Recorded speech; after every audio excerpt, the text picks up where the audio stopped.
Before watching, please press like to support me in producing more stories. This helps in spreading the video and reaching more people. Thank you for your support and enjoy watching.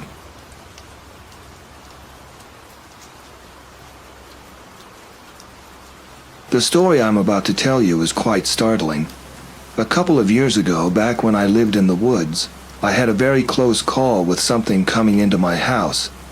It's a tale that still sends shivers down my spine, and one that changed my perception of reality forever. My name is Jack, and at the time of this incident, I was 28 years old. I had moved to a small cabin in the woods about a year earlier, seeking solitude and a simpler life after the stress of city living had begun to take its toll on me. The cabin was located about 20 miles outside of a small town in northern Minnesota, surrounded by dense forest and accessible only by a winding dirt road. At that time, I was working the late shift down at the local gas station, which meant I got off around 11 o'clock. The job wasn't glamorous, but it paid the bills and allowed me to live the quiet life I had come to cherish. However, working such late hours meant that my drive home was always in complete darkness, making the journey through the woods all the more creepy. The forest at night was a different world. The trees loomed large and menacing, their branches reaching out like gnarled fingers in the beam of my headlights. Wildlife would often dart across the road, deer, raccoons, and sometimes even wolves. I had grown accustomed to these nocturnal encounters, but they never failed to keep me alert during the drive. I had no neighbors to speak of, at least not within several miles. The isolation had never bothered me before. In fact, it was one of the main reasons I had chosen to live there. However, on the night in question, that isolation would become a source of terror rather than comfort. It was a Tuesday in late autumn. The air had turned crisp, and the leaves were beginning to fall, carpeting the forest floor in shades of red and gold. I had just finished my shift and was making my usual drive home. The night was unusually still, with no wind rustling through the trees. The silence was almost oppressive, broken only by the hum of my car engine. As I turned onto the final stretch of road leading to my cabin, my headlights swept across something that made my heart skip a beat. My front door was wide open, swinging gently in a breeze I couldn't feel. I felt a chill run down my spine that had nothing to do with the autumn air. I pulled into my driveway, the gravel crunching under my tires sounding unnaturally loud in the quiet night. I sat there for a moment, engine idling, staring at the open door. My mind raced with possibilities. Had I forgotten to close it when I left for work? No, I was always careful about locking up. A burglar, perhaps? But who would come all the way out here to rob a small cabin in the woods? I took a deep breath, trying to calm my nerves. I needed to investigate, but caution was paramount. I reached into my glove compartment and pulled out the small flashlight I kept there for emergencies. It wasn't much, but it was better than nothing.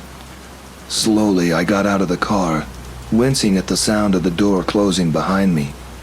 The forest around me seemed to hold its breath, as if waiting to see what would happen next. I approached my cabin, each step feeling like it took an eternity. As I got closer to the open door, I detected a smell that I can't really describe, but it was terrible and very unique. It was a mixture of wet earth, rotting vegetation, and something else. Something musky and animal, yet not quite like any animal I'd ever encountered. The odor seemed to ooze from the darkness beyond my open door, and it made my stomach churn. The door being opened, and the smell made me feel very uneasy. I went back to my car and grabbed the tire iron from the trunk. It wasn't much of a weapon, but it made me feel a little safer. Armed with the tire iron in one hand and my flashlight in the other, I slowly entered my darkened home with great caution, with the feeling that at any moment something could jump out and attack me.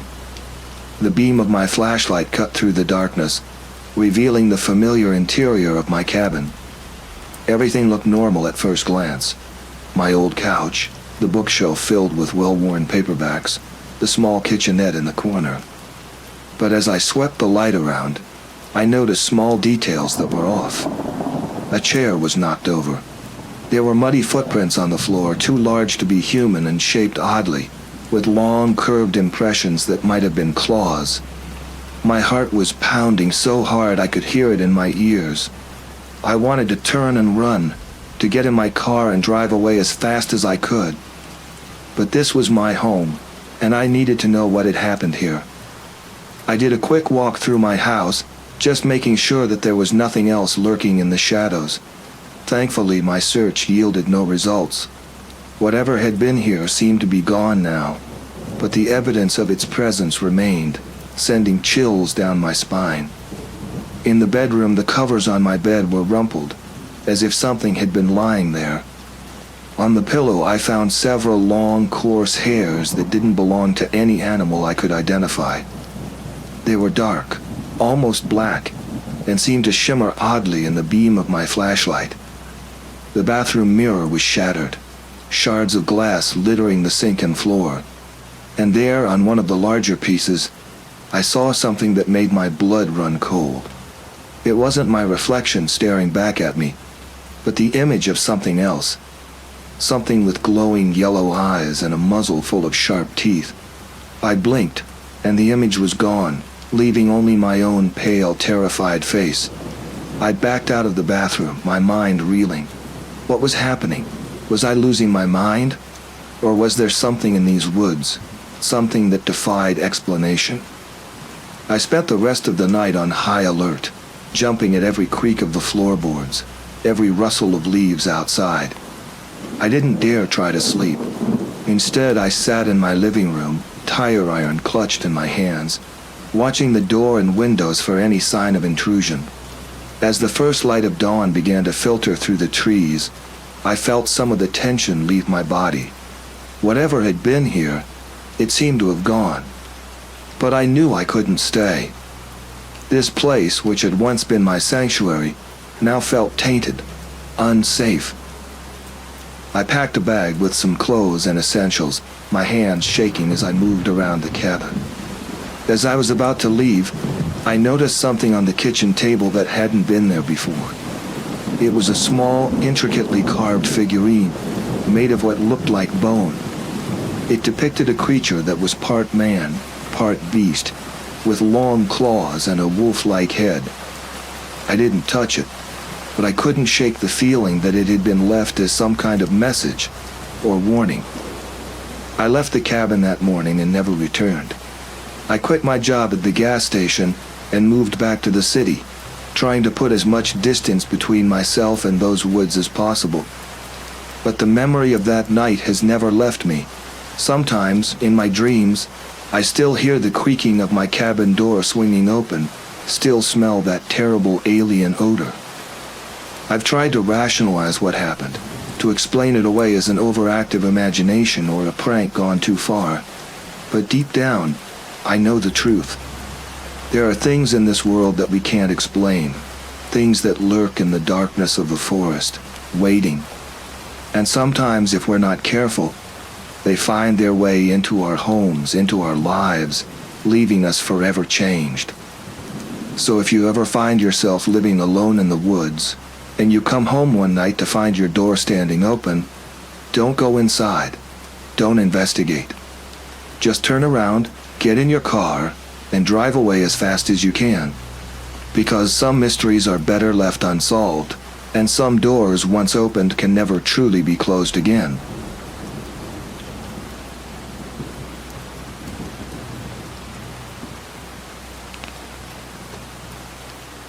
I've always considered myself a city person.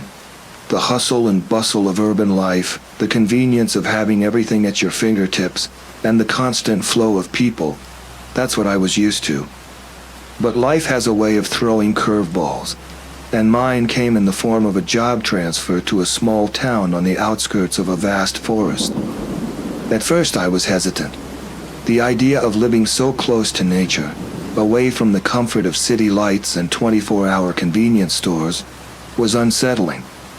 But as a single father to my 10-year-old daughter Lily, I knew this could be an opportunity for a fresh start, and a chance to spend more quality time with her. We moved into a quaint house with a spacious backyard that bordered the forest. The real estate agent had sold it to us as a feature, talking about the beauty of nature and the peace it would bring.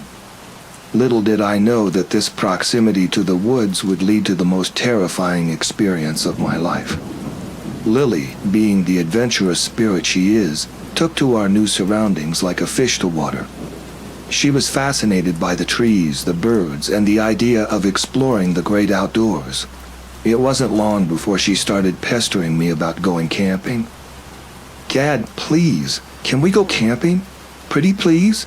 she'd ask, her eyes wide with excitement. I'd always laugh it off, saying, "Maybe next weekend, sweetie." But the truth was, I simply didn't see the appeal.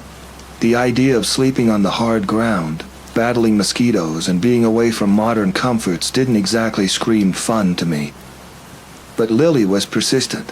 Every day she'd come up with a new reason why we should go camping. She'd show me pictures from her school books of happy families gathered around campfires, telling stories and roasting marshmallows.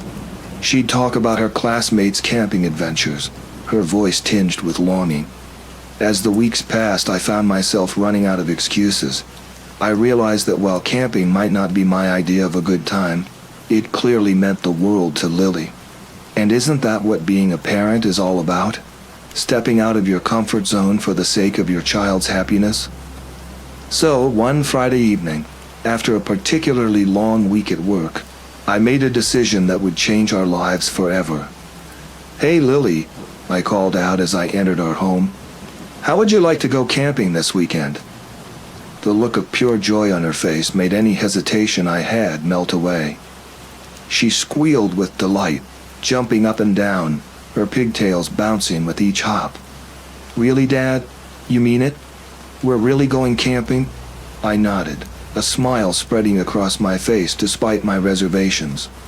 "Yes, sweetie, but let's start small, okay? How about we camp in our backyard this time?" Lily's excitement didn't diminish one bit at the suggestion. If anything, she seemed even more thrilled at the idea of transforming our own backyard into a campsite. "That's even better, Dad. We can practice for when we go to a real campsite. Oh, this is going to be so much fun." Her enthusiasm was infectious, and I found myself getting caught up in her excitement. We spent the rest of the evening planning our camping trip, making lists of what we'd need, and discussing what activities we could do. As Lily chatted away about ghost stories and stargazing, I couldn't help but feel a sense of anticipation building. Maybe this camping thing wouldn't be so bad after all. Maybe, just maybe, I'd been missing out on something special all these years.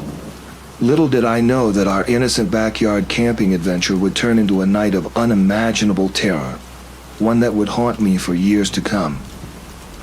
The next morning we woke up early, both of us buzzing with excitement. Lily could hardly contain herself as we ate breakfast, her words tumbling out between bites of cereal. "Dad, can we set up the tent now? Oh, and can we make a campfire, and roast marshmallows, and tell scary stories?" I chuckled, her enthusiasm warming my heart. "Slow down, sweetheart. We have all day to set everything up. Let's start with the tent, okay?" After breakfast, we headed to the garage where I'd stored the camping gear I'd bought years ago, thinking I might one day use it. The tent was still in its original packaging, never opened. As I pulled it out, a cloud of dust rose, making us both cough and laugh. "Looks like this tent has been waiting for us for a long time," I said, brushing off the dust. Lily giggled. "It's okay, Dad.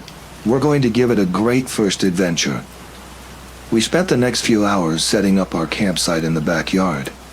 Our yard wasn't huge, but it was big enough for our purposes. The grass was a little overgrown, adding to the wilderness feel, as Lily put it. At the far end, a wooden fence separated our property from the dense forest beyond.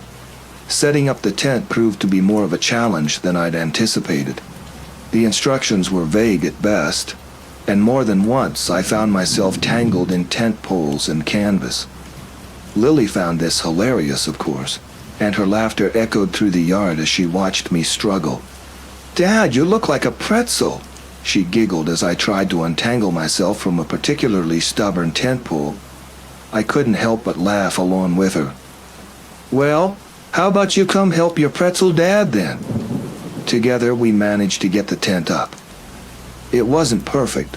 One side sagged a bit, and I wasn't entirely sure we'd used all the pegs correctly. But it was standing, and that was good enough for us. "It's perfect, Dad," Lily declared, beaming with pride at our accomplishment. Next came the sleeping bags.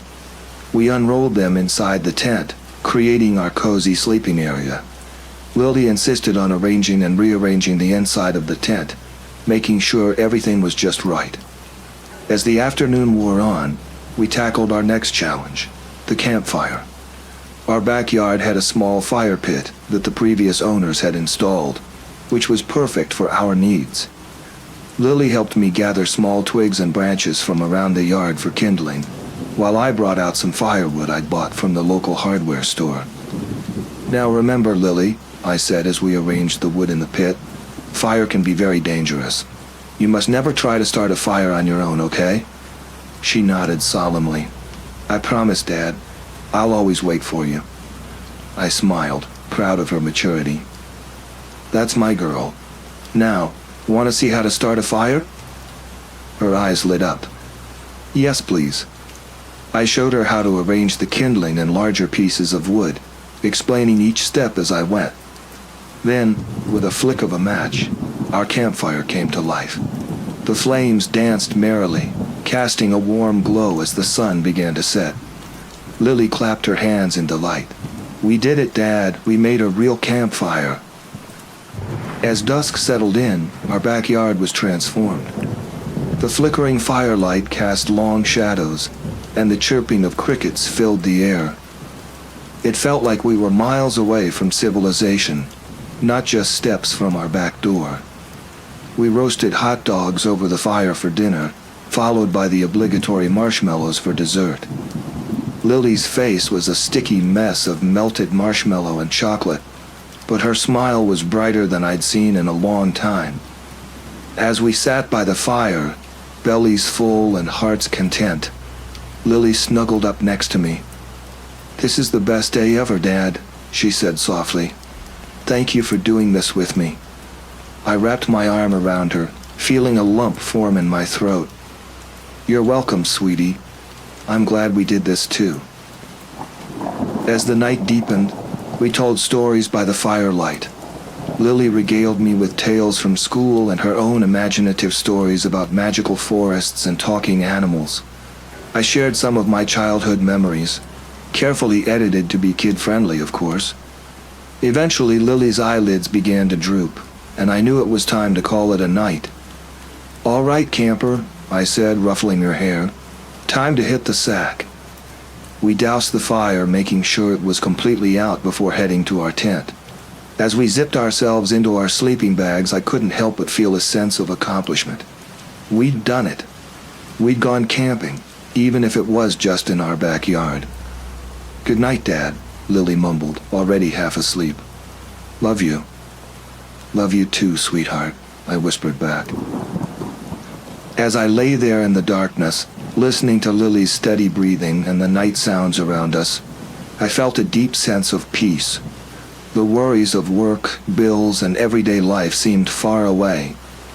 For the first time in a long while, I felt truly relaxed. Little did I know that this sense of peace was about to be shattered in the most terrifying way possible. I must have dozed off because the next thing I knew I was jolted awake by a sound. At first I couldn't place it. It was unlike anything I'd ever heard before, a cross between a screech and a low guttural growl. My heart began to race as I strained my ears, trying to determine where the sound was coming from. It seemed to be coming from the woods beyond our fence, but it was hard to tell for sure. I glanced over at Lily, relieved to see she was still fast asleep, oblivious to the unsettling noise. I didn't want to wake her and cause unnecessary fear if it turned out to be nothing. Slowly, carefully, I unzipped my sleeping bag and crawled to the tent entrance, The sound came again, louder this time. It sent chills down my spine.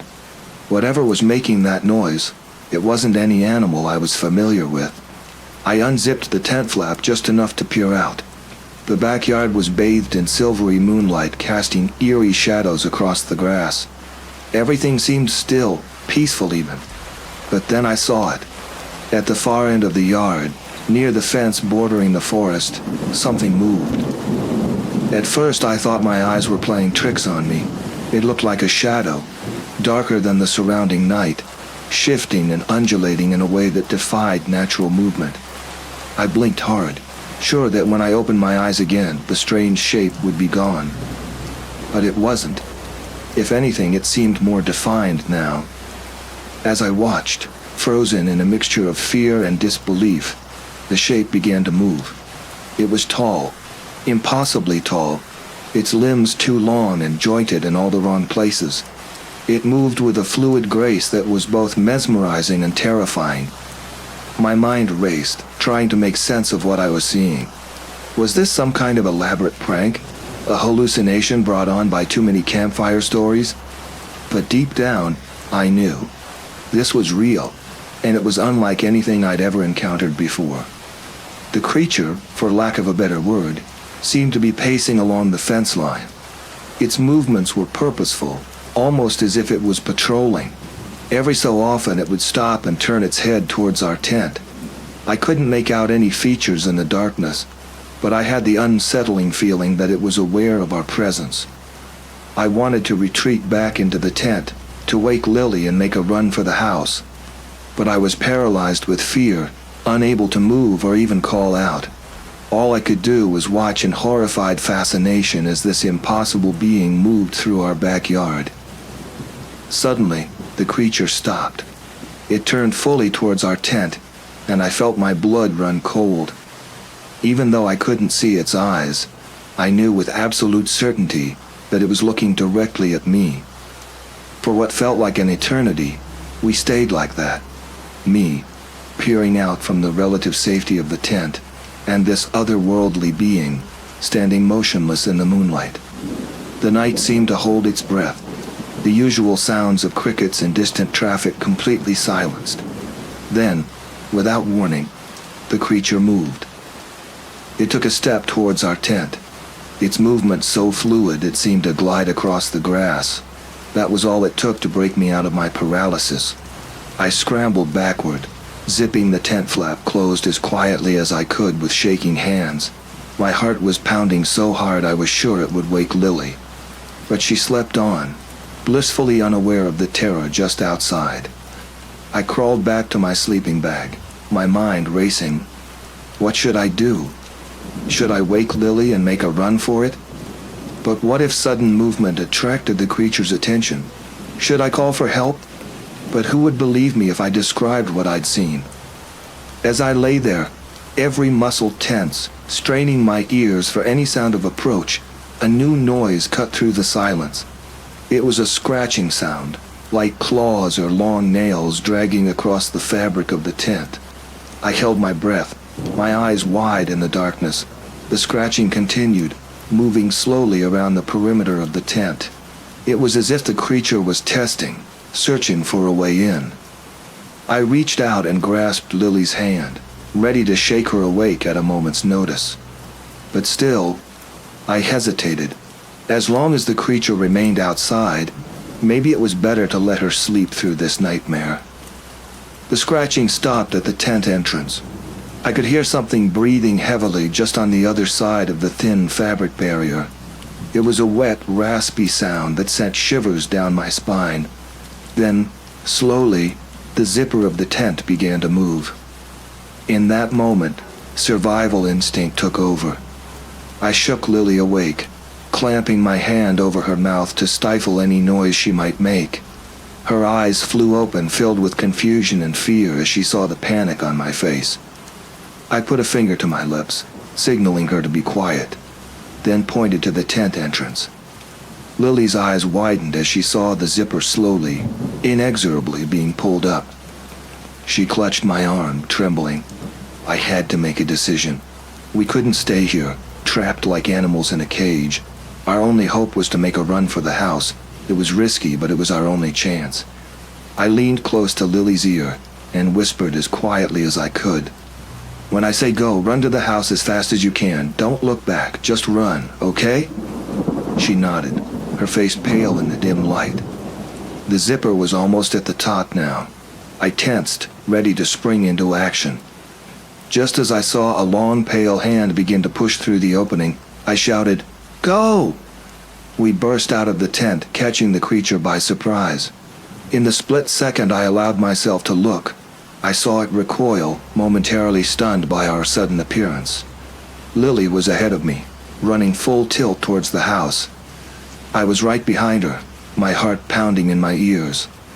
I could hear the creature recovering, its unnatural movements rustling through the grass behind us. We reached the back door and I fumbled with the keys, my hands shaking so badly I could barely get the key in the lock.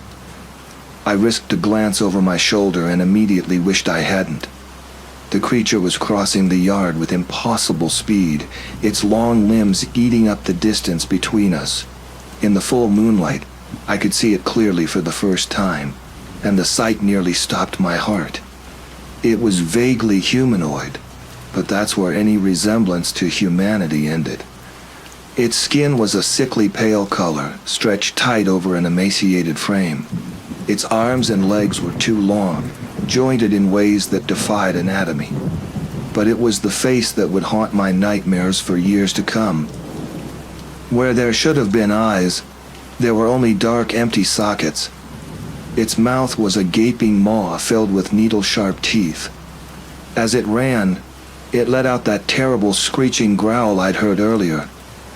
Just as the creature reached out with its long, clawed hands, I managed to get the door open. We tumbled inside, and I slammed the door shut, locking it immediately. Lily was crying now, the fear and confusion finally overwhelming her. I scooped her up in my arms, holding her close as I ran through the house, closing and locking every door and window. We ended up in my bedroom, huddled together on the bed. I could hear the creature outside, circling the house, occasionally scratching at the walls or windows. Lily buried her face in my chest, her small body shaking with sobs. "It's okay, sweetheart," I murmured, stroking her hair. "We're safe now. It can't get in." But even as I said the words, I wasn't sure I believed them. What was this thing? How could something like this exist? And most importantly, what did it want? We stayed like that for hours, jumping at every sound, every shadow. I kept expecting the creature to burst through a window or somehow find its way inside. But as the night wore on, the sounds outside began to fade. As the first light of dawn began to creep through the curtains, I realized the night had gone quiet. No more scratching, no more of that terrible screeching growl. Had it gone? Lily had finally fallen into an exhausted sleep, but I couldn't bring myself to close my eyes. I gently laid her down on the bed and, steeling my nerves, went to the window. Slowly, carefully, I pulled back the curtain just enough to peer out. The backyard was bathed in the soft light of early morning. Everything looked normal. The tent was still there, though it had collapsed at some point during the night. There was no sign of the creature. I let out a shaky breath I hadn't realized I'd been holding. Had it all been a terrible nightmare? But no, the fear had been too real, too visceral, and Lily had seen it too. I spent the next hour checking every room in the house, looking for any sign of intrusion. Everything was as we'd left it. Finally, I allowed myself to relax, just a little. When Lily woke up, her first words were, "Dad, was that real? Did that really happen?" I sat down next to her on the bed, pulling her close. "Yes, sweetie, it was real, but we're safe now. It's gone." She looked up at me, her eyes wide. "What was it, Dad?" I shook my head. "I don't know, Lily. I've never seen anything like it before." We spent the rest of the day inside, both of us too shaken to venture out. I called in sick to work, and Lily stayed home from school. We tried to distract ourselves with movies and games, but the events of the night hung over us like a dark cloud. That evening, as I was making dinner, I heard Lily call out from the living room, "Dad, come quick!" I rushed in, fearing the worst, but Lily was just pointing at the TV. The local news was on, and the headline made my blood run cold. "Strange creature sighted in local woods." The reporter was talking about multiple sightings of an unidentified creature in the forest bordering our town. The descriptions matched what we had seen. Unnaturally tall, pale skin, long limbs. Some people had managed to capture blurry photos or shaky video footage. As we watched, a wildlife expert came on, trying to explain away the sightings as a bear or some other large animal. But I knew better. We knew better. Over the next few weeks, the sightings continued. More and more people came forward with stories similar to ours. The town was in a state of fear and excitement. News vans from bigger cities started showing up, and there was talk of calling in state or even federal authorities to investigate. Lily and I never went camping in the backyard again. In fact, we rarely ventured into the backyard at all, especially after dark. But sometimes, late at night, I would hear that familiar scratching sound outside, or catch a glimpse of something tall and pale moving at the edge of the woods. We thought about moving, but where would we go? If this creature, or others like it, were out there, was anywhere truly safe? Months passed, and gradually life in our town started to return to normal. The sightings became less frequent, the news crews packed up and left, and people began to dismiss the whole thing as mass hysteria or an elaborate hoax. But Lily and I knew the truth. We had seen it with our own eyes, heard it with our own ears, and we knew that somewhere out there, in the darkness of the forest, it was still waiting. One evening, about a year after our encounter, Lily came to me with a serious look on her face. "Dad," she said, "I think we need to go camping again." I was shocked. "Lily, after what happened, are you sure?" She nodded firmly. "I'm sure, Dad. We can't let fear control us forever. Plus, I've been doing research. I think I know what that thing was, and I think I know how to protect ourselves from it." I listened as she explained her theories, a mix of folklore, cryptozoology, and good old-fashioned survival skills. I had to admit, she'd put a lot of thought into this. "All right," I said finally. "We'll do it. But we're going to prepare, and we're going to be careful." Over the next few months, we planned. We researched. We trained. We learned about tracking, about wilderness survival, about the legends and myths of creatures that lurk in the shadows. And finally, on a crisp autumn evening, we packed up our gear and headed into the woods.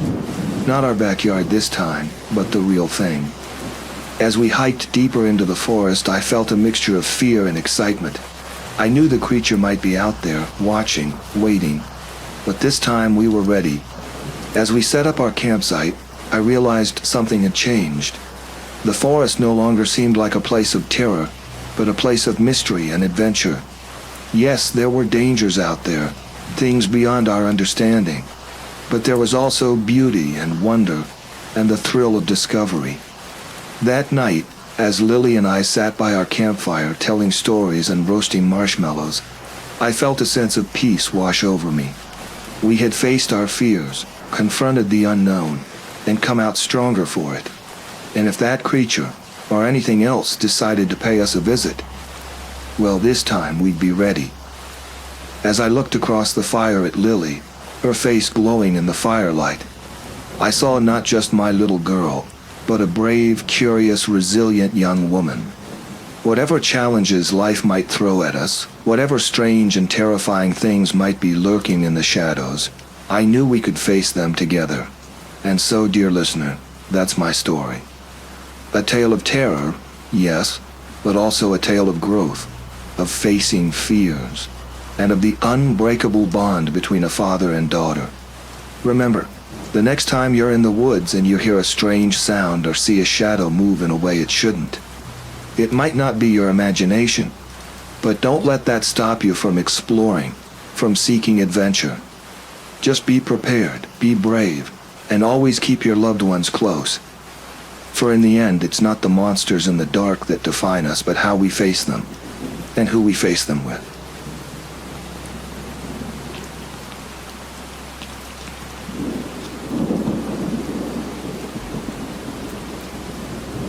I was born in Belém, a bustling city nestled at the mouth of the Amazon River.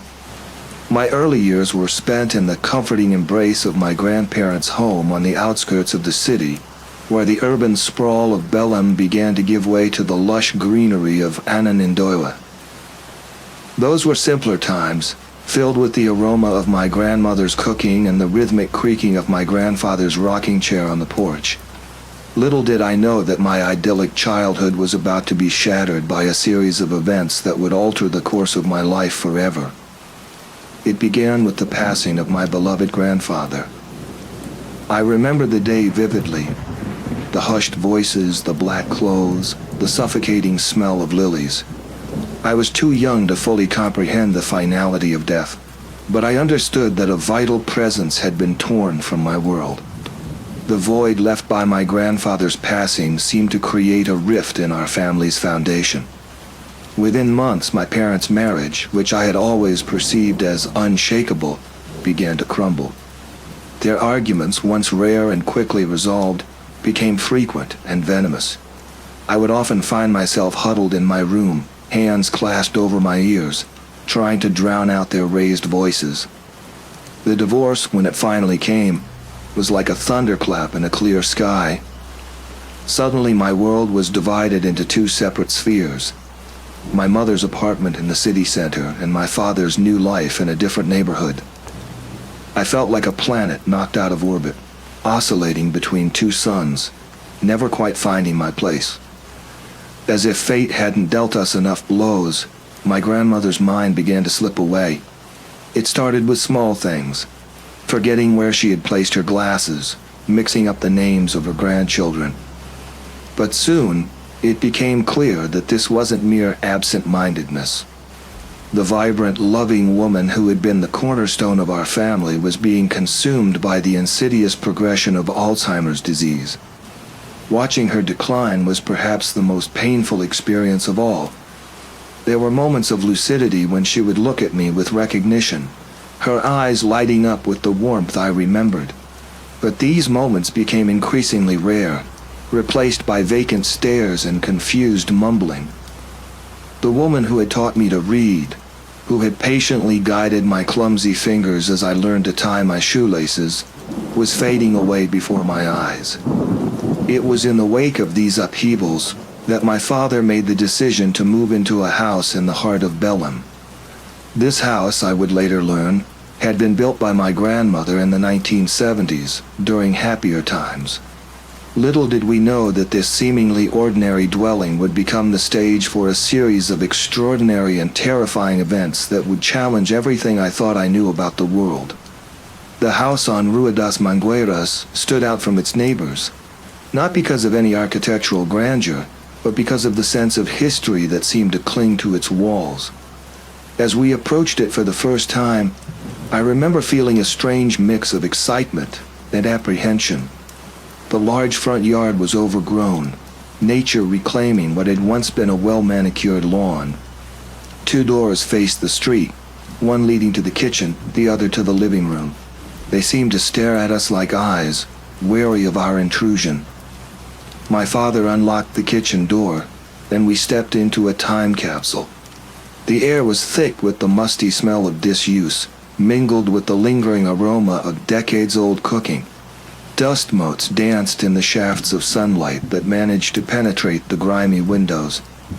As my eyes adjusted to the dim interior, I began to make out the details of the space. The outdated appliances, the faded linoleum floor, the worn countertops bearing the scars of countless meal preparations. From the kitchen, a long corridor stretched out before us, disappearing into the shadows of the house's interior. My father flicked a light switch, and a series of bare bulbs flickered to life, illuminating the passage. The corridor formed a T-shape, with bedrooms and a service room branching off to the left, while the right led to another kitchen in the backyard. As we explored the house, I couldn't shake the feeling that we were being watched. The rooms seemed to hold their breath as we entered, only to exhale when we left. In the last bedroom, at the end of the left branch of the corridor, I paused. Something about this room felt different. The air was cooler here, and I could have sworn I heard a faint whisper just at the edge of my hearing. When I mentioned this to my father, he laughed it off, attributing it to the old house settling. That night, as I lay in my new bedroom, trying to sleep amidst the unfamiliar creaks and groans of the house, I heard my father moving restlessly in his room across the hall. Little did I know that this was the beginning of his nocturnal torments, experiences he would keep to himself for years to come. In the days that followed, we settled into a routine. My father threw himself into the task of renovating the house, determined to breathe new life into the old structure. I helped where I could, painting walls and clearing out years of accumulated junk from the attic and basement. But even as we worked to make the house our own, I couldn't shake the feeling that the house was resistant to our efforts, as if it had a will of its own. It was during this time that I first noticed the shadows. At first I dismissed them as tricks of the light, the natural play of sunlight and shadow in an old house. But as the days wore on, I began to notice patterns.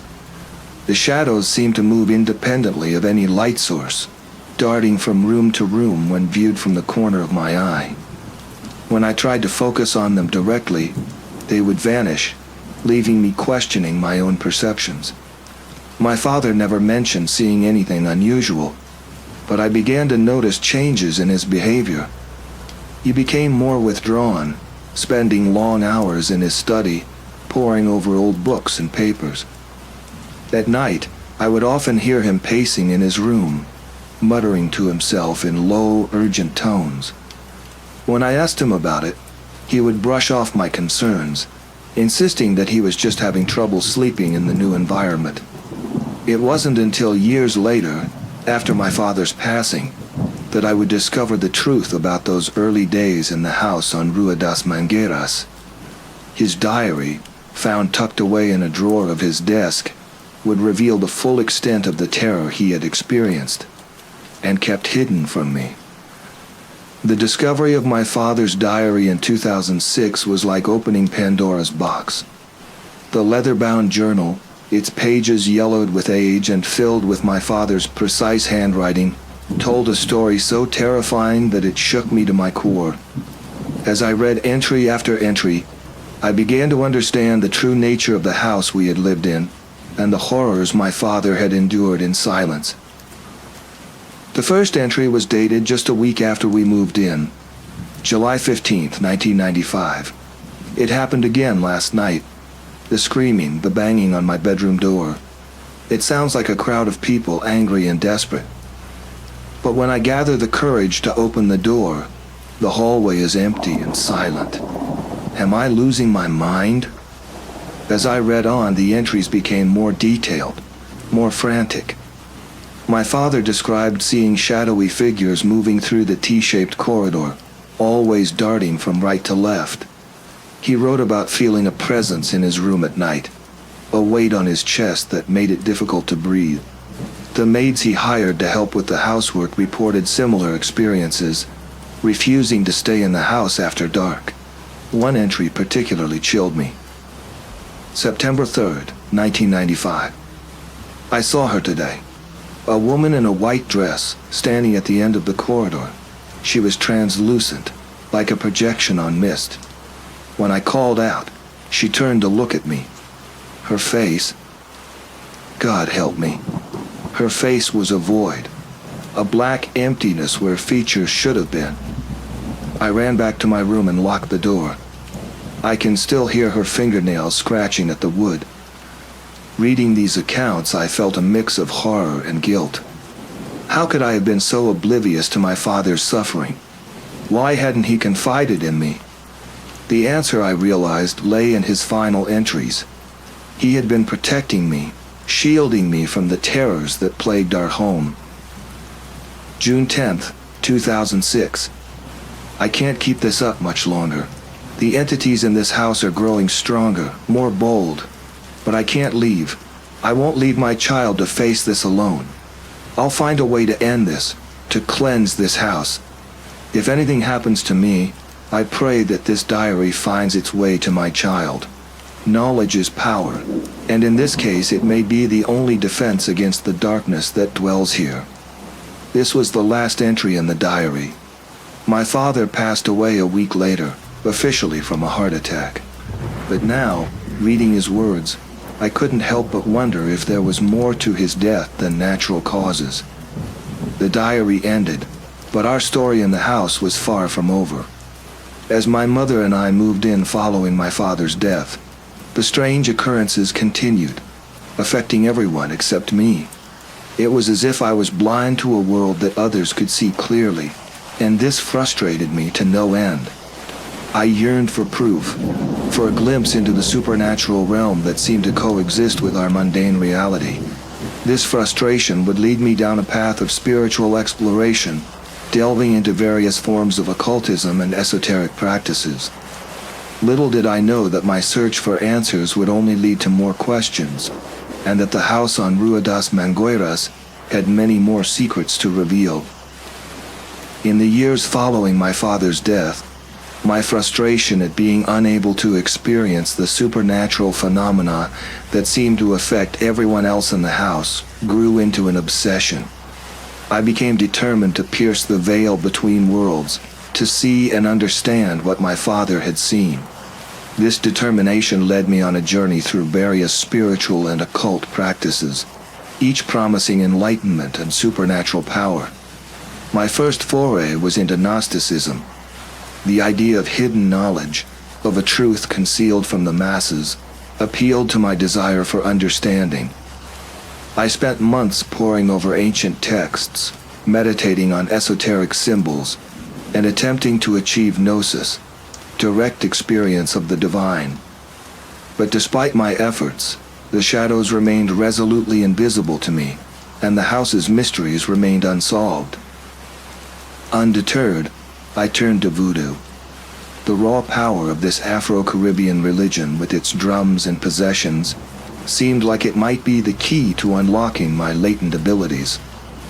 I attended rituals, learned to create gris-gris bags, and even attempted to communicate with the Loa. But while the ceremonies were fascinating, they brought me no closer to experiencing the phenomena that continued to plague my mother and our household staff. My exploration took a darker turn as I delved into Luciferian rituals. The promise of forbidden knowledge was alluring, and I convinced myself that embracing the darkness might allow me to see the shadows that haunted our home. I performed elaborate ceremonies in the dead of night, calling upon entities I barely understood. Looking back, I shudder at the risks I took during this period. Thankfully, nothing manifested, or if it did, I remained frustratingly blind to it. Realizing that perhaps I was looking in the wrong direction, I turned to more mainstream religions. I studied Islam, drawn by its rich mystical traditions and the concept of jinn, supernatural creatures that seemed similar to what we were experiencing. I learned to recite Quranic verses and performed salat, hoping that this monotheistic faith might offer protection and insight. But the shadows continued their dance, visible to all but me. Hinduism, with its vast pantheon of gods and intricate philosophical systems, was my next stop. I practiced yoga and meditation, chanted mantras, and studied the Vedas. The concept of Maya, the illusory nature of reality, resonated with me, but it didn't help me penetrate the illusion that seemed to hide the supernatural from my perception. Buddhism, with its emphasis on mindfulness and the nature of consciousness, seemed promising. I spent hours in meditation, attempting to cultivate the kind of awareness that might allow me to perceive other realms of existence. But while I found a measure of peace in these practices, the ghosts and shadows remained stubbornly out of my reach. Throughout this spiritual odyssey, life in the house continued its strange rhythm. My mother, grandmother, and the maids would casually mention seeing figures moving from room to room, as if commenting on the weather. They described shadows that seemed to have weight and substance, darting through the T-shaped corridor with unsettling speed. Objects would move on their own. Doors would slam shut without any breeze, and the sensation of being watched was a constant companion. I felt like a blind man in a world of sighted people, desperately seeking a cure for my condition. Each new practice, each new ritual or meditation technique filled me with hope that this, finally, would be the key to unlocking my perception. And each time I was left disappointed and increasingly frustrated. It wasn't until years later, when I had all but given up on my quest, that the supernatural would finally manifest in my experience in an undeniable way. But before that could happen, life had more twists in store for our family, and the house on Rua das Mangueiras had not yet revealed all of its secrets. As my spiritual explorations continued without success, life moved forward relentlessly. In 2012, we received devastating news. My mother was diagnosed with lung cancer. The disease seemed to cast a shadow over our lives, darker and more tangible than any of the spectral entities that haunted our home. Watching my mother battle cancer was a harrowing experience. The strong, vibrant woman who had raised me single-handedly after my father's death was now frail and often bedridden. The treatments were grueling, and there were days when I feared we might lose her. It was during this time that I began to question the purpose of my obsession with the supernatural. In the face of such a real and immediate threat to our family, my quest for ghostly encounters seemed trivial and self-indulgent. Yet even as we grappled with my mother's illness, the strange occurrences in the house continued unabated. If anything, they seemed to intensify, as if feeding off the fear and despair that permeated our home. My mother, in her more lucid moments between treatments, would describe seeing shadowy figures standing at the foot of her bed, watching her. She insisted they weren't threatening, but their presence unsettled her nonetheless. In 2013, in the midst of this turmoil, a ray of hope entered our lives. My daughter was born. Her arrival was like a burst of sunlight breaking through storm clouds. For the first time in months, laughter echoed through the old house on Rua das Mangueiras. My mother, despite her weakness, found renewed strength in her role as a grandmother. It was as if my daughter's innocent presence drove back the shadows, if only temporarily. But as my daughter grew, so did my concerns. Would she, like me, be blind to the supernatural forces that seemed to inhabit our home? Or would she, like my mother and the others, be able to see the shadowy figures and experience the strange phenomena? The thought of my child being exposed to these entities filled me with a protective fear I had never known before. By 2015, my mother's condition had deteriorated significantly. The cancer had spread, and the doctors were running out of options. It was in this atmosphere of desperation that my mother made a decision that would change everything. She invited a Mãe de Santo, a priestess from the Afro-Brazilian religion of Candomblé, to perform a cleansing ritual in our backyard. I was skeptical at first. After years of exploring various spiritual practices without results, I had become somewhat cynical about such rituals, but I could see the hope in my mother's eyes, and I didn't have the heart to refuse her this chance, no matter how slim. The Mãe de Santo arrived on a sweltering afternoon in July. She was a striking woman, tall and regal, with eyes that seemed to see right through you. As she set up for the ritual in our backyard, the very spot where most of the shadowy figures had been seen, I felt a palpable tension in the air, as if the house itself was holding its breath. The ritual began with the Mãe de Santo chanting in Yoruba, her voice rising and falling in hypnotic cadence. She sprinkled sacred herbs and poured libations, calling upon the Orixas, the deities of Candomblé, for protection and healing. As her chants grew more intense, something extraordinary happened. The light bulbs in the back portion of the house began to explode. One by one, they burst with sharp cracks, showering glass and sparks. It wasn't a gentle burning out. Each bulb exploded with a force that sent shards flying across the rooms. The sound was like rapid gunfire, echoing through the house. I stood there, frozen in disbelief. This was it, the undeniable proof of the supernatural that I had been seeking for years. And yet in that moment, I felt no triumph, only a bone-deep terror that left me trembling. The Maid de Santo, however, seemed unfazed. If anything, her chants grew louder, more insistent, as if she was locked in a battle of wills with an unseen force. The air crackled with an energy I had never felt before, electric and alive. As suddenly as it had begun, it was over. The last bulb exploded, plunging the back of the house into darkness. In the eerie silence that followed, I could hear my own heart pounding in my ears. The Maid de Santo's voice, now soft and soothing, brought me back to reality. "It is done," she said simply, her eyes meeting mine with a knowing look. "The spirits have been appeased." In the days that followed, my mother reported feeling better than she had in months. Whether it was the power of the ritual or simply the hope it had given her, I couldn't say. But I couldn't deny the change in her. She seemed more energetic, more alive. As for me, the experience had left me shaken to my core. After years of seeking proof of the supernatural, I had finally received it in the most dramatic way possible. But instead of satisfaction, I felt a deep unsettling fear. What exactly were we dealing with in this house? And what had we unleashed with this ritual? Little did I know, this was just the beginning. The events that followed would challenge everything I thought I knew about reality, faith, and the thin veil that separates our world from the unseen realms beyond. In the months following the Candomblé ritual, I found myself in a state of constant unease. The exploding light bulbs had shattered more than just glass. They had broken through the walls of skepticism I had built around myself.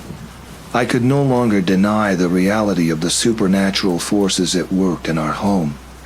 This realization led me to many sleepless nights, tossing and turning as I replayed the events in my mind. It was during one of these restless nights that I had a dream so vivid and profound that it would alter the course of my life once again. In the dream, I found myself standing in the T-shaped corridor of our house. The air was thick with a luminous mist that seemed to pulse with life. At the end of the corridor stood a figure bathed in golden light. As I approached, I realized it was the Virgin Mary, her eyes filled with infinite compassion. She spoke to me, her voice resonating not in my ears but in my very soul. "My child," she said, "you have been seeking with your eyes open. Now, learn to see with your heart." I woke up with tears streaming down my face, feeling a sense of peace I hadn't experienced in years. The dream felt more real than any of my waking experiences with the supernatural. It was as if a veil had been lifted, allowing me to see clearly for the first time. Driven by this experience, I found myself drawn back to the Catholic faith of my childhood. The very next Sunday, I attended Mass for the first time in years. As I sat in the pew, listening to the familiar rhythms of the liturgy, I felt a profound sense of homecoming. However, my return to Catholicism seemed to trigger a new wave of supernatural activity in the house. It was as if the entities that had been lurking in the shadows were now boldly making their presence known. The first incident occurred just days after my first Mass. I was walking down the T-shaped corridor when I saw it, a gray, amorphous mass darting from the backyard towards the last bedroom.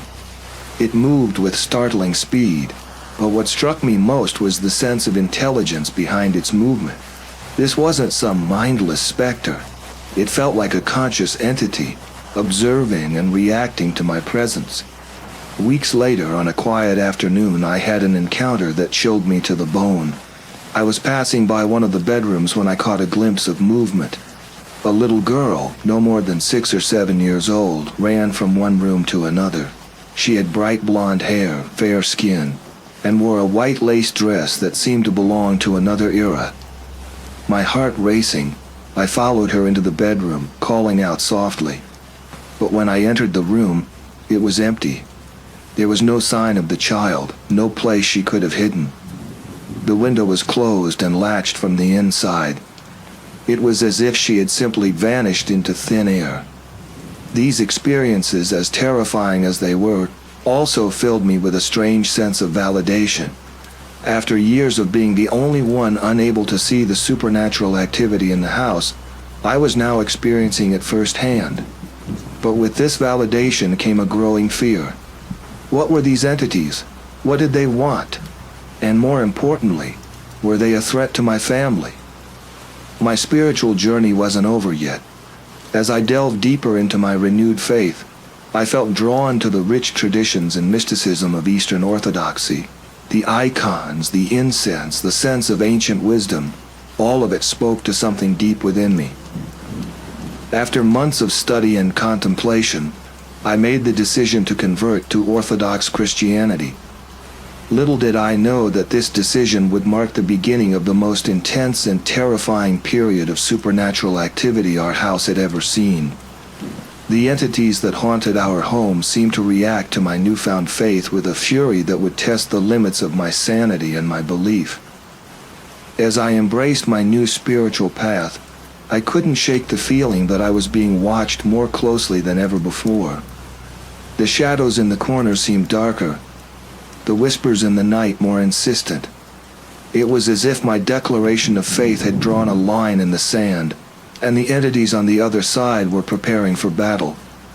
I was about to learn that in the realm of the supernatural, faith can be both a powerful shield and a provocative challenge.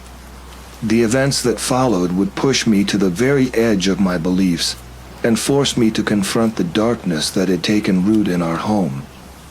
My conversion to Eastern Orthodoxy seemed to act as a catalyst, intensifying the supernatural activity in our house to unprecedented levels.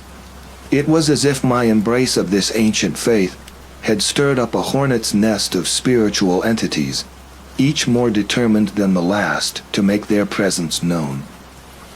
The first major incident occurred on a seemingly ordinary afternoon. My daughter, now a toddler, was playing in the very bedroom where I had seen the phantom girl in the white lace dress. I was in the kitchen preparing a snack for her when I heard a sound that made my blood run cold. The slam of a heavy door, followed by my daughter's terrified screams. I ran towards her room, my heart pounding in my chest. When I reached the door, I found it shut tight. I turned the handle, but it wouldn't budge. The door was locked from the inside.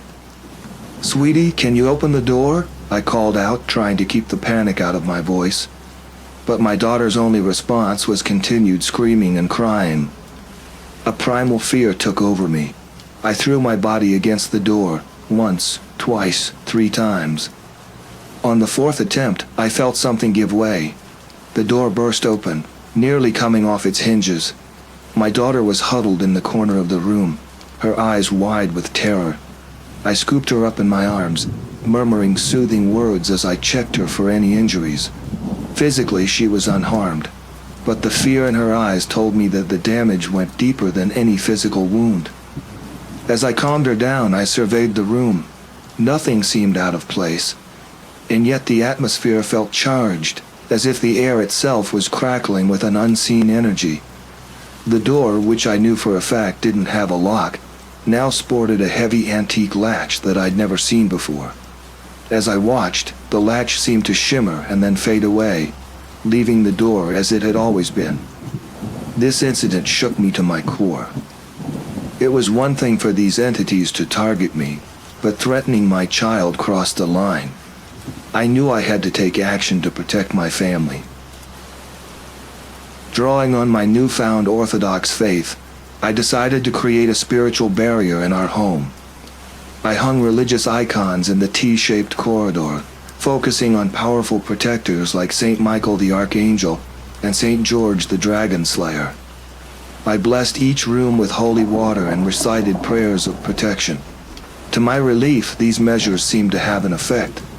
The oppressive atmosphere in the house lifted somewhat, and the more dramatic manifestations ceased, but the entities were far from gone. Instead, they seemed to retreat into the shadows, their presence becoming more subtle, but no less unsettling. For years we lived in a state of uneasy coexistence with the unseen inhabitants of our home. We would hear knocks on bedroom doors when no one was there, loud bangs that echoed through the house in the dead of night, and footsteps in empty rooms.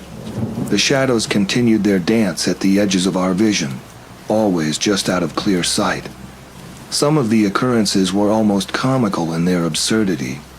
On multiple occasions we would hear the toilet seat in the bathroom lifting and lowering on its own, as if some unseen entity was using the facilities.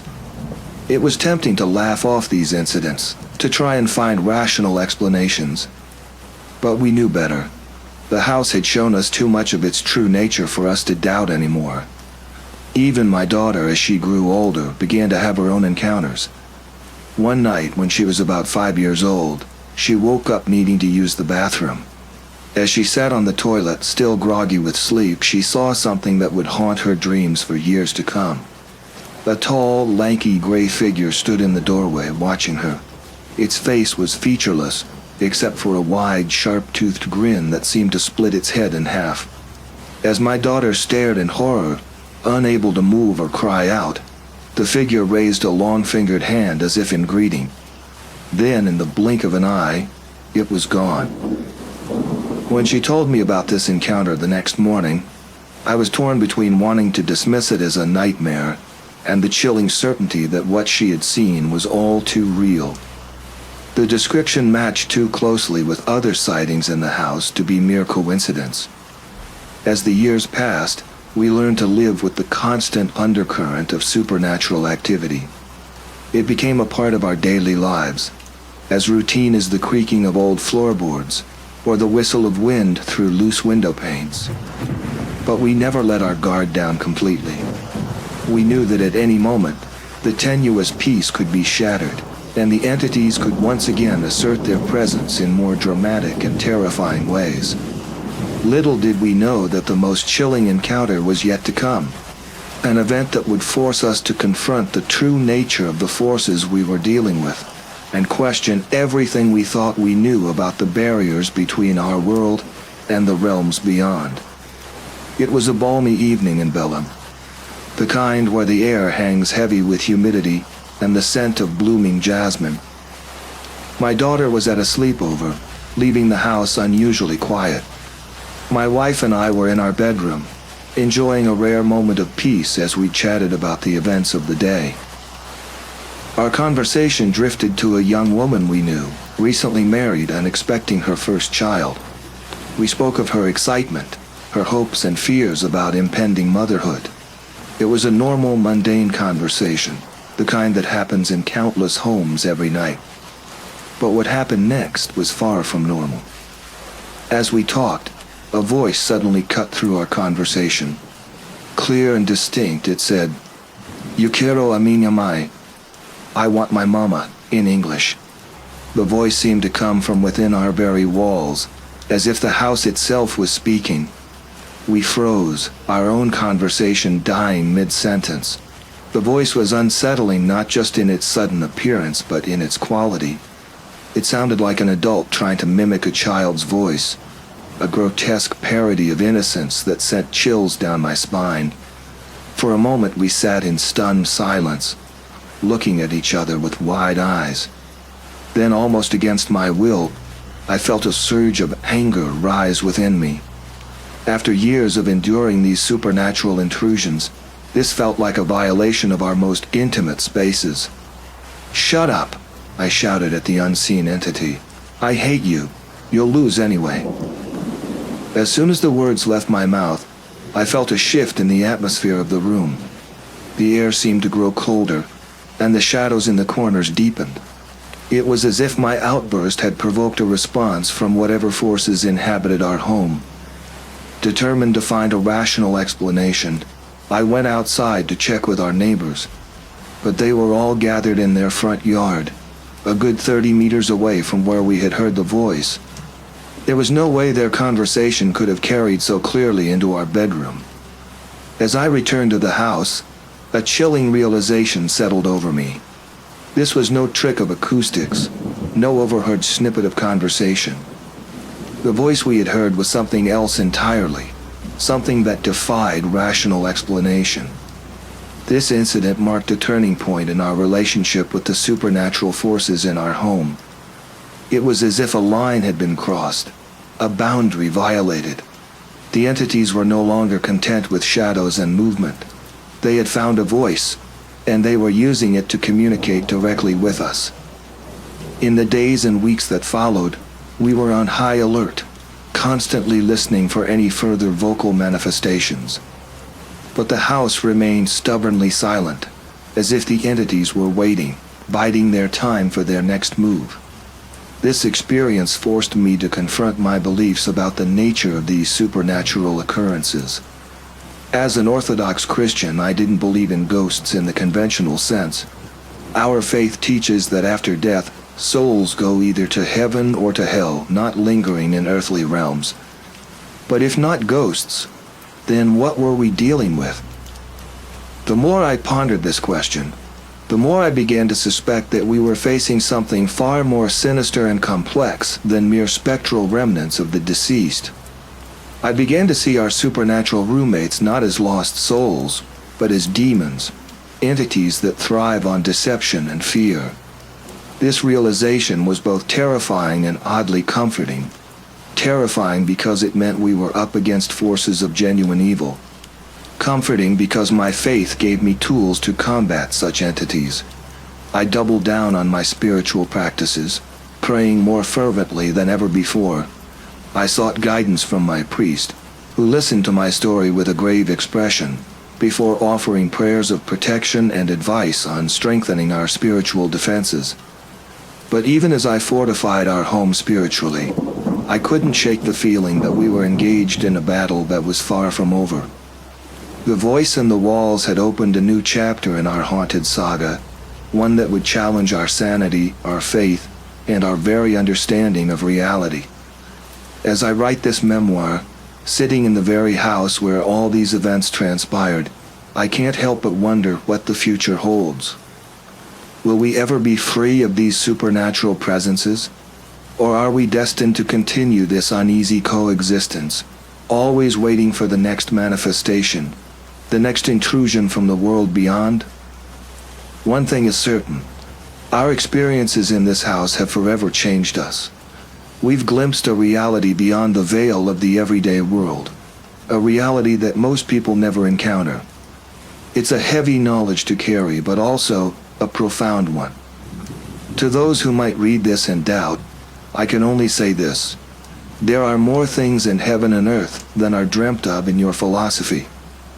Our story is true, every chilling, inexplicable bit of it.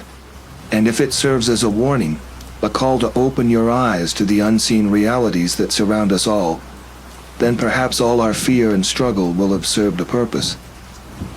As for me and my family, we continue to live in this house, navigating the thin line between the natural and supernatural worlds. We've learned to coexist with the unknown, to find strength in our faith and in each other. And we remain ever vigilant, knowing that at any moment the veil between worlds might once again grow thin, bringing us face to face with the mysteries that lurk in the shadows of our home on Rua das Mangueiras. Stay safe, dear listener, and remember, not all houses are merely brick and mortar. Some, like ours, are gateways to realms beyond our understanding. May you never find yourself on the wrong side of that gateway.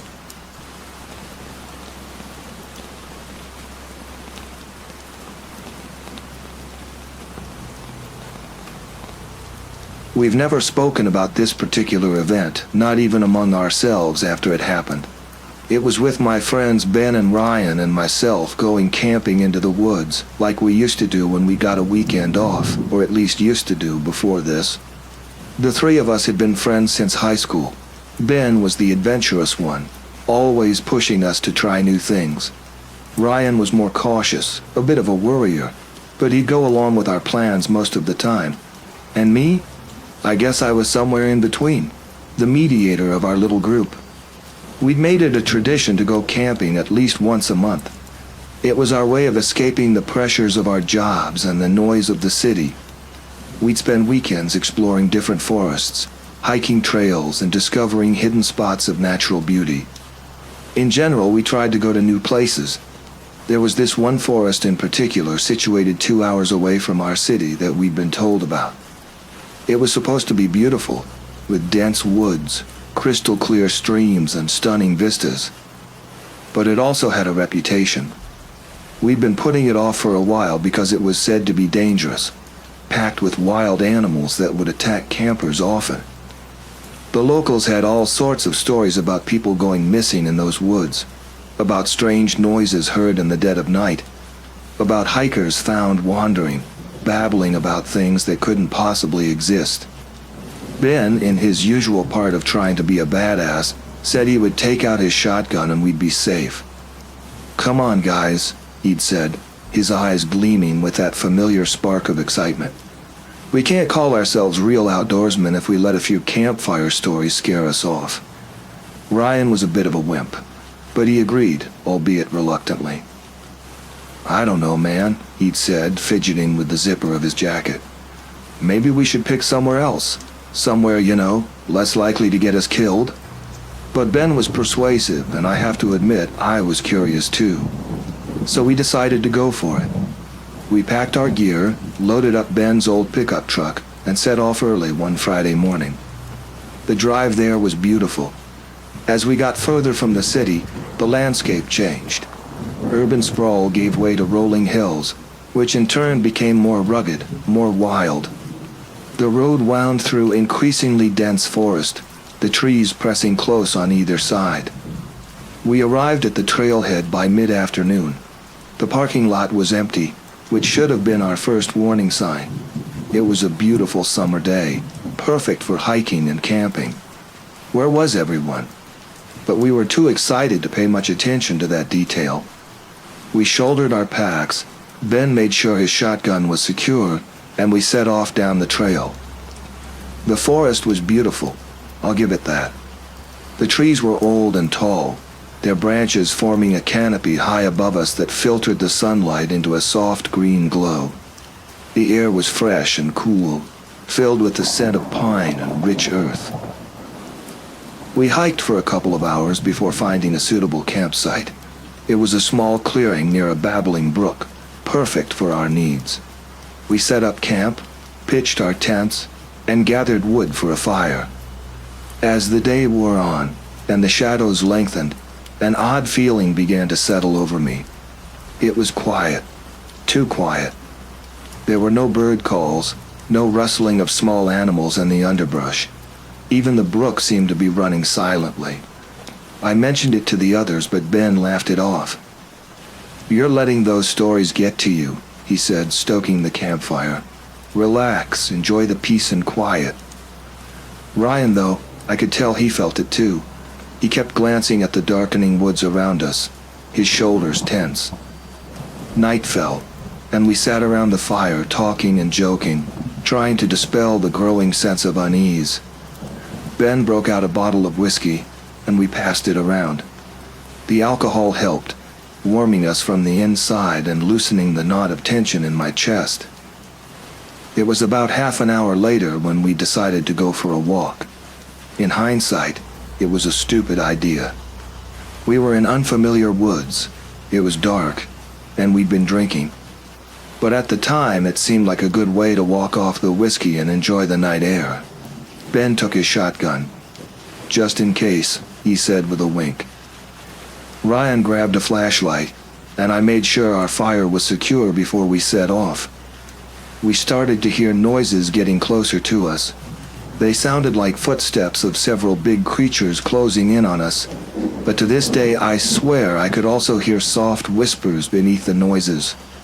It was unlike anything I'd ever heard before, a sound that seemed to bypass my ears and vibrate directly in my bones. Feeling like cornered animals and in total panic, we began running back through the path that we had come on. In the chaos and darkness, I somehow lost Ben and Ryan. I couldn't even see their flashlights in the distance. The woods seemed to swallow up all light, all sound, except for those terrifying footsteps and whispers that seemed to be coming from all around me. I kept on running, blind with terror. At some point, I ran past an old house which seemed to have suffered a fire. The windows were boarded up, but the door seemed to be half open. Suddenly, I heard something coming from inside. Terrified at first, I froze, but then I realized it was actually Ryan calling for me to come inside. I was doubtful at first for some reason, but as soon as I heard the animal's sounds coming closer to me, I bolted into the house and closed the door. I lifted my flashlight to look around, and there was Ryan. I pointed the light to his eyes, but he didn't seem to react much to it. In fact, he seemed really calm, which was odd for him. "Let's stay here for now," he said in a relaxed tone of voice. "Those things out there could be dangerous." Now I was worried about Ben, but I remembered that worst-case scenario he had a shotgun, ready if anything attacked him. I took a deep breath and started looking around the room. The few chairs that were laying on the floor looked charred, and in one corner of the room there was a pile of sticks with a bunch of stones scattered around them. All of a sudden, we heard Ben's gun go off twice. I stood there paralyzed, as every other sound in the forest stopped. I glanced briefly at Ryan, and he was just looking at me, completely quiet. I was about to say something when suddenly someone started banging on the door. Ryan immediately grabbed my shoulders and said, "Don't open that door. It could be one of those things." I started walking towards the door and he insisted, "Don't do it. They're gonna kill us." This really unsettled me, but I was afraid it could be Ben, who had just shot one of those wild animals and was looking for shelter. I grabbed on the metal door handle and took a deep breath, and as Ryan was still talking behind me, I opened the door. A cold chill ran down my spine. Standing there in front of me was Ryan. It didn't sink in at first as he was saying, "Hey man, did you hear Ben's gun go off too? I think we needed to find him and get the hell out of there." I babbled something incomprehensible and slowly turned around, pointing my flashlight all over the room. Nobody was there. When the light reached the corner of the room, I realized what I had been looking at earlier. It was a pile of bones, and around them, forming a circle, were a bunch of skulls. Human skulls. We ran off as fast as we could and found Ben near the campsite. When he saw us, he was pale and did not say a word. We got in my truck and drove off, leaving all of our stuff behind. On the way back, after a long silence, I asked Ben what he shot at. His voice was shaky when he finally spoke. "Some of those things came from behind in the trees and attacked me. I shot them down." I gripped the steering wheel tighter, dreading his next words. "Ben, what were those things?" He turned to me, his face ashen in the dim light of the dashboard. It was you guys. I killed you both back there." The rest of the way back, nobody spoke a word. We never saw Ben again after that night. Ryan and we tried to talk about it once to make sense of what had happened, but the words wouldn't come. How do you explain the inexplicable? How do you rationalize the irrational? So we made an unspoken agreement never to discuss it again. But it changed us. How could it not? We'd glimpsed something that night, something that shouldn't exist in our world. And that knowledge, it stays with you. It colors everything you see, everything you do. I still go camping sometimes, but never in new places. Never anywhere I don't know like the back of my hand. And never, ever at night. Because now I know what's out there in the dark, and some things once seen can never be unseen.